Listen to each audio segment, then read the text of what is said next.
Thank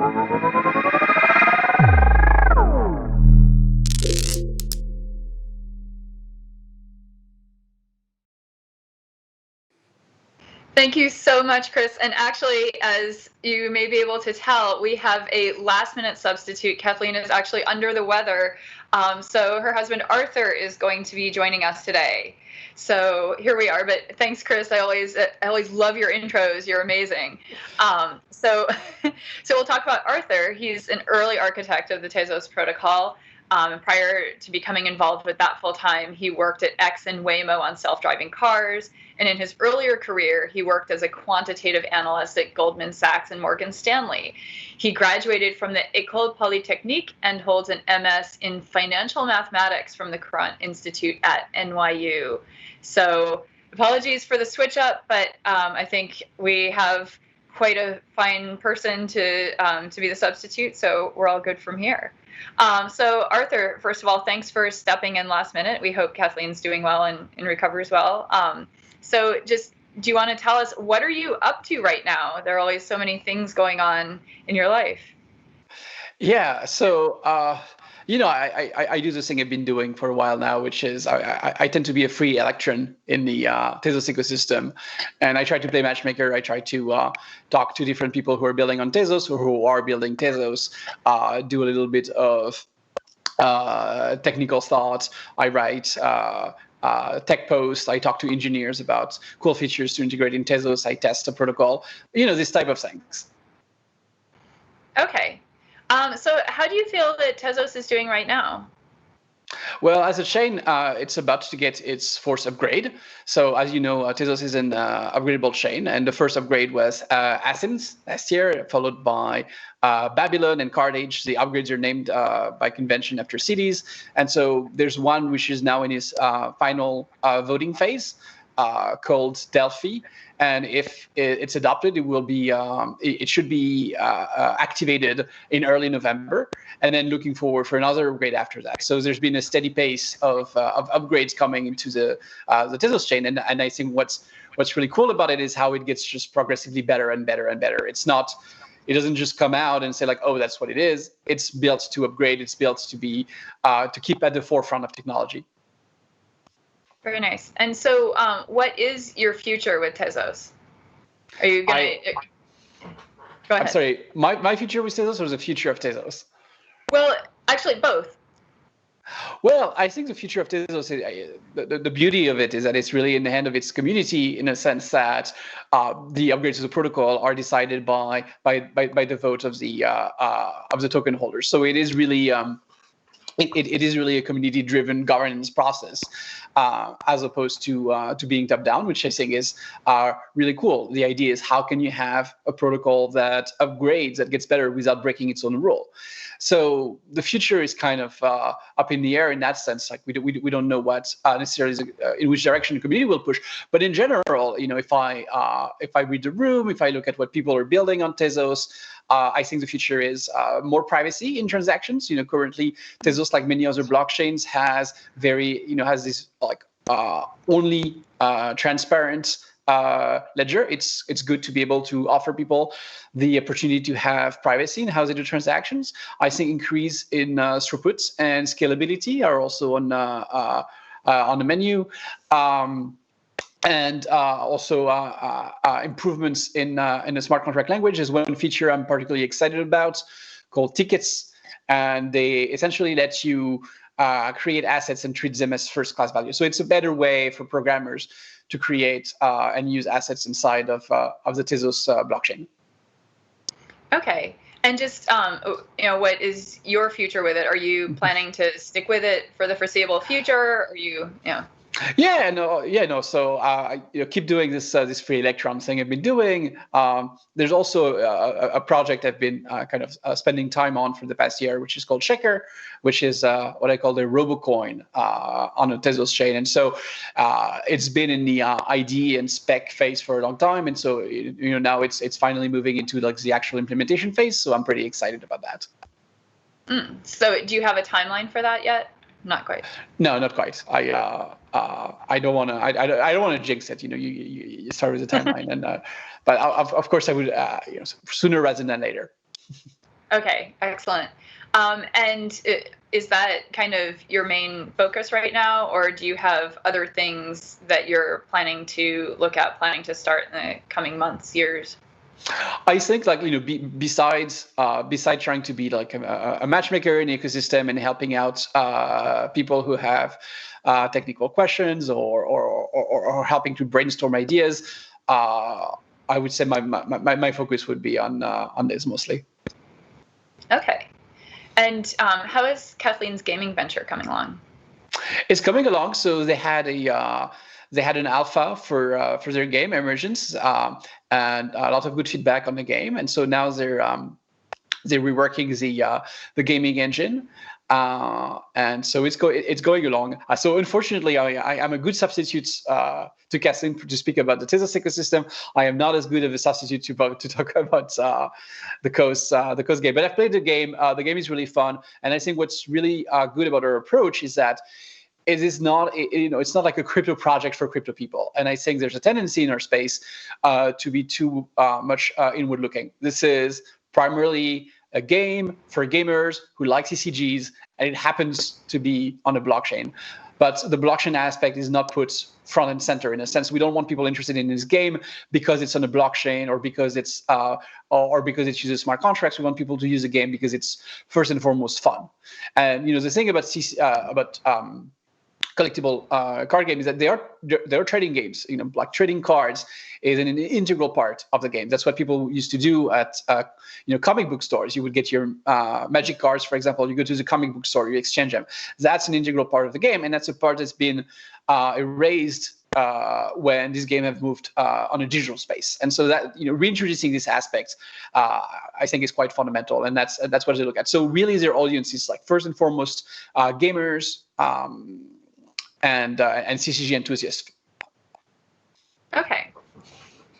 So just with a little bit more hindsight now, do you have any reflections about the foundation's issues from a couple years back, or is that kind of basically done and dusted, or do you have any sort of lessons? I mean, well, there was a crazy person who ended up having like a free pulpit in a major publication. So like obviously that was not a fun period. But eventually, despite the support of the major news outlets, everyone ended up saying that he was crazy, and so he left, and things got a lot better after that. Okay. So, what do you think? Just moving on to the broader space, what do you think about the Chinese efforts toward a digital yuan? I think it's inevitable that governments are going to start pushing for CBDCs, as they're called, central bank digital currencies. We're going to see them everywhere. And I think it's for governments, it's also a way to project some geopolitical strengths, because there's weak currencies in many other countries. And if you are China or the US or Europe, for example, and you say, hey, everyone in the world can use our currency now, even though it's not integrated in their banking system, they can use remotely our banking system. That's a tremendous strength, but I think it's going to be challenging for governments to adopt, because in order for this to be successful, this system needs to be as close to cash as possible. They need to be private. They need to be permissionless. They need to let people do what they want to do. But I think there's a lot of people in central banking who can be a little uncomfortable with that idea. All of a sudden, they don't want to necessarily compete with the banking sector. They maybe see this as an opportunity to add even more controls, even more mass surveillance, and I think that's going to be a clash. So perhaps the CBDCs that will succeed are the ones that will embrace the fact that a CBDC need to be more like cash. But on that note, the Banque de France has a CBDC project that they had I don't know the English word for it, like an RFP, I guess, for, and one of the winning bids was from Société Générale, one of the major French banks, and they are working on this using the Tezos blockchain, the public Tezos blockchain for this. So right. It is one space where this chain is active. Okay, and what do you think? You alluded to it a little bit, but what do you think about the privacy aspects related to that? I think it will be I think it will be a difficult discussion to have. Honestly, I think there's some understanding of it. So you see, for example, the if you look at Zcash, which is a currency, cryptocurrency, which is very focused on privacy, which is available in New York. So the NYDFS allows the Gemini exchange, for example, to do shielded withdrawals. So there is some understanding. It's a complicated conversation, I think, to have, but it is possible to explain that the privacy features do not necessarily mean that it becomes, somehow a wasteland. You can still go to people and say, look, if you're using privacy feature, it's okay, but if we audit you, you need to be able to show your keys, you need to be able to show your viewing keys, you need to be able to bring a trace. I think it changes the burden. Like what it does is that it does not allow mass surveillance. It doesn't mean that it does not allow surveillance. It doesn't mean that it doesn't allow investigation. It's just you cannot have a dragnet. It's a difference between saying, you have Fat Tony's a mob boss, and you put his phone under a wiretap. That's one thing, right? And you can still do these things. The things that you cannot do is a big dragnet, like recording every phone call of every single person in the world in one center. That is a lot more. That is very, very dystopian. And I think it's going to be important for governments to do away with that idea of mass surveillance if they want to regain the trust of the people. Okay, and what do you think central bank digital currencies do to, say, crypto and blockchain? Is this going to be a competitor and possibly take it out, or is it going to strengthen it? Well, it depends. I mean, if in some sense, if they really wanted to compete, right, they would. If they really wanted to compete, they would make it censorship resistant. They would make it private. And then in that case, it would be great, because the point of cryptocurrencies, is really to provide censorship-resistant assets which are not being debased, which offer some privacy. And if central banks offer it, then in some sense cryptocurrencies have won. I think that's all this is about anyway. So if they do that, then great. And if they don't do that, they're not really competing. They're offering something different. But I think it's very important. I think what it will do is that it will push the cryptocurrency use cases towards their core strengths. And their core strengths is censorship resistance. So if today you're seeing a cryptocurrency as like, oh, well, this is a good way to host a website, for example, then you're not really going to compete with this kind of cryptocurrencies. Right, you're not going to really compete with CBDCs if your use case is not something that involves a little bit of censorship resistance or global scale or this type of aspects which are not really readily going to be captured with corporate blockchains like Libra, for example, or CBDCs. Okay, who besides you and your wife do you think is doing really interesting work right now in your space? Who is doing interesting work in our space? Oof. Well, I think one of the most interesting work in this space is all the academic work that's happening on zero knowledge proofs. So zero knowledge proofs, they came out being these very obscure mathematical tools that were mostly used in complexity theory to prove some theorems, and all of a sudden they became this very, very practical tool. And there's been an explosion of ideas here. And in particular, there's one company called Starkware, which is building exactly this type of tools, which came out of research out of the Technion University. And I think that's they're doing really interesting. They're doing really interesting work. Mm-hmm. Okay, and what do you think about the DeFi space and kind of what's going on there? Huge growth, but also occasional hiccups. So what's your opinion? Well, there's DeFi and DeFi, really. When DeFi started, it was mostly things like so-called stable coins and lending and maybe prediction market. I consider that to be DeFi. And I think that's great. And that is really playing to the chain's core strengths. But DeFi has now come to mean something else. There's been this wave of basically, I'm going to launch a food coin. It will be a coin named after pumpkins because it's Halloween.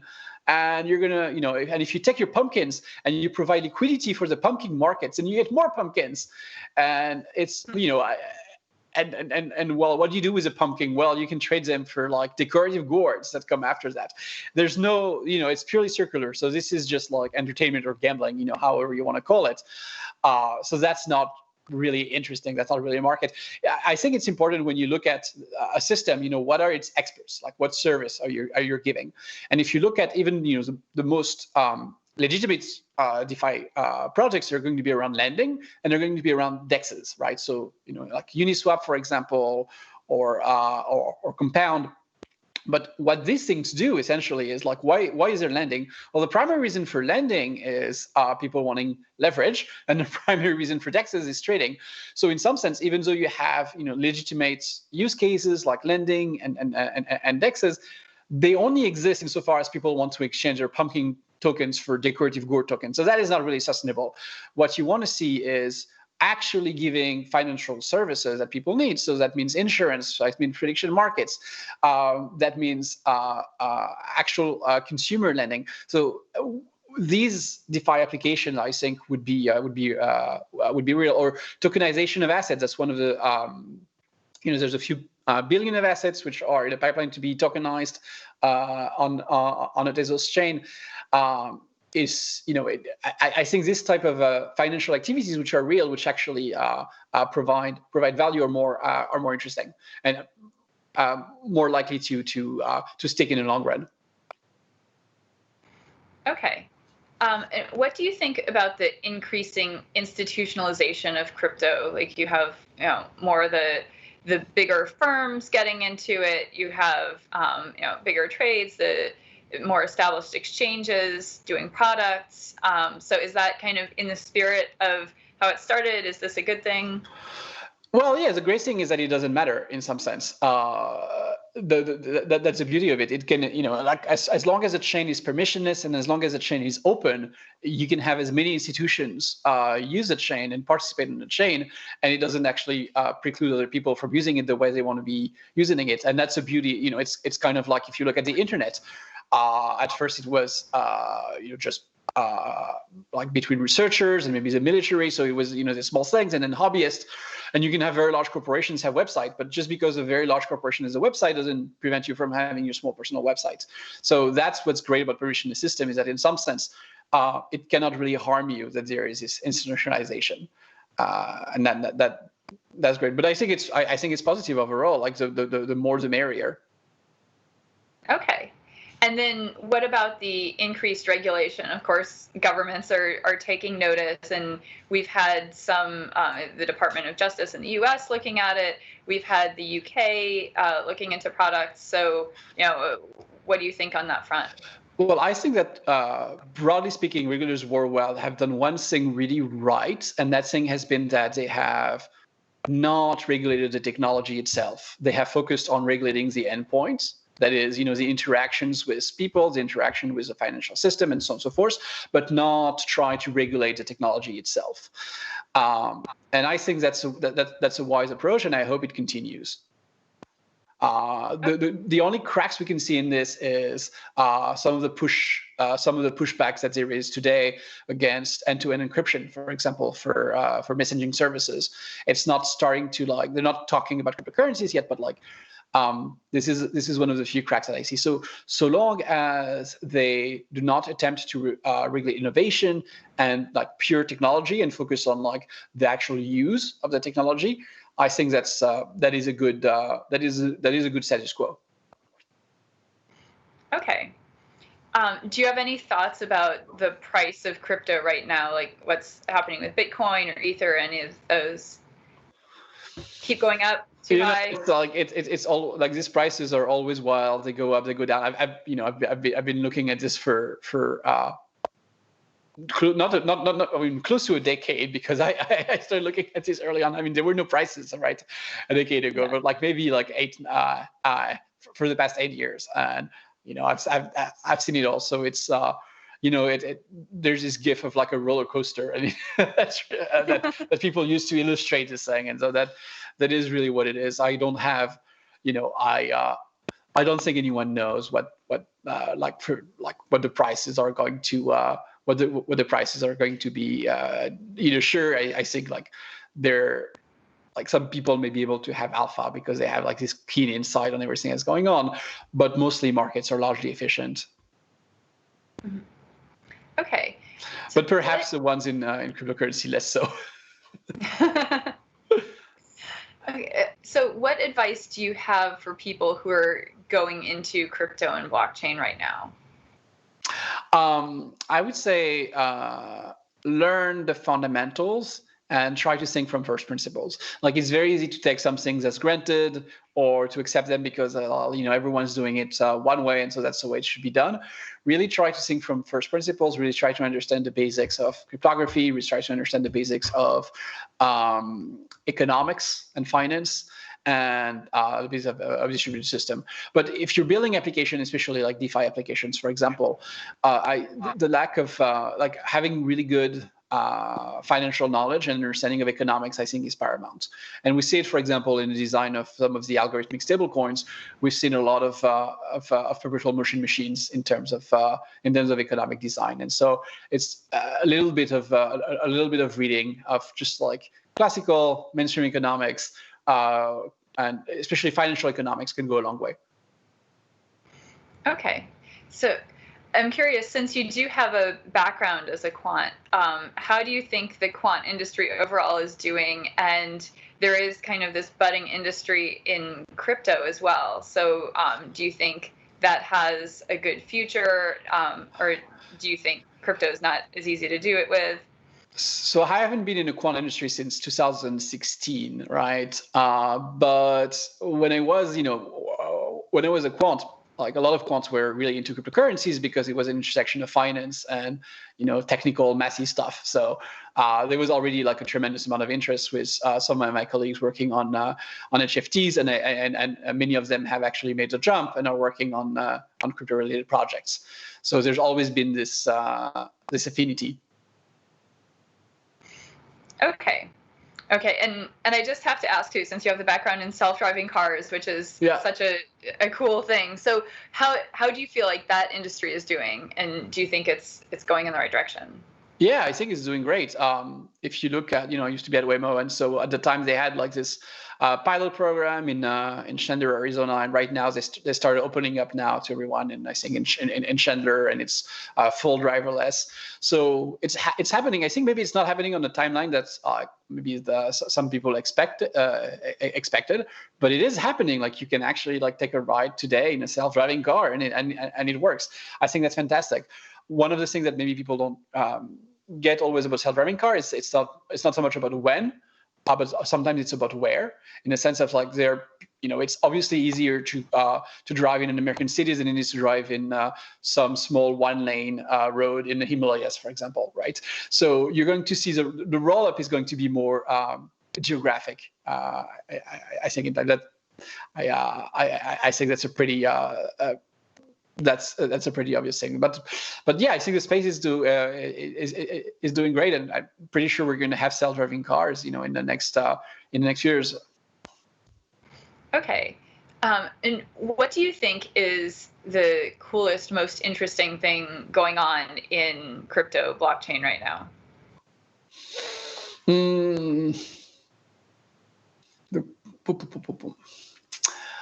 I think it's all the efforts which are to improve the UX of the blockchain, because that's something that's been really kind of disregarded. And their approaches in order to eliminate the need for people to use private keys, for example, in order to facilitate sending tokens in order to create coins which have a more stable value, that's part of the UX as well. So really anything that makes it very seamless for people to use these protocols, but use them in a decentralized manner, not just through centralized entity. I think centralized entities like Coinbase, for example, have solved some of the UX problem by being in the middle. What's really interesting is solving them while retaining the decentralization, and there's a few projects going in that direction. I think that's one of the most exciting things, even though it's not talked about that much. Okay. And do you have any kind of last thoughts, anything to leave us with about Tezos?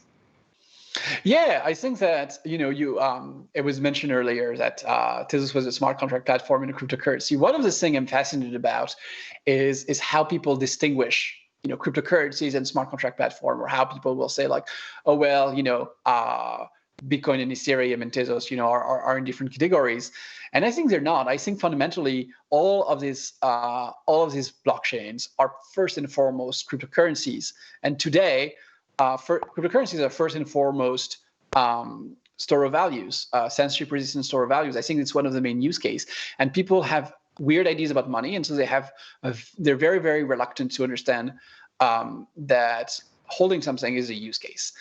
And that is very strange. There's this idea somehow that there are store of values and there are things which are going to power websites and so on and so forth. And I really don't think like that. I think the reason you want to have smart contracts is because it makes you better money, not because you want to host a website, but because you want your money to be more programmable, to be like smart money in some sense. And I think that's a thesis that's not really percolated. Like people are still in this very categorical view of like you're in one box or in the other box, and Tezos is a little bit out of these categories, and I think it's taking some time for people to understand the design and what it's after. Okay, great, Arthur. Thank you so much for being a last-minute fill-in. Our regards to Kathleen, and thanks very much. Chris? Thank you so much, and sorry you got a lesser half. Oh.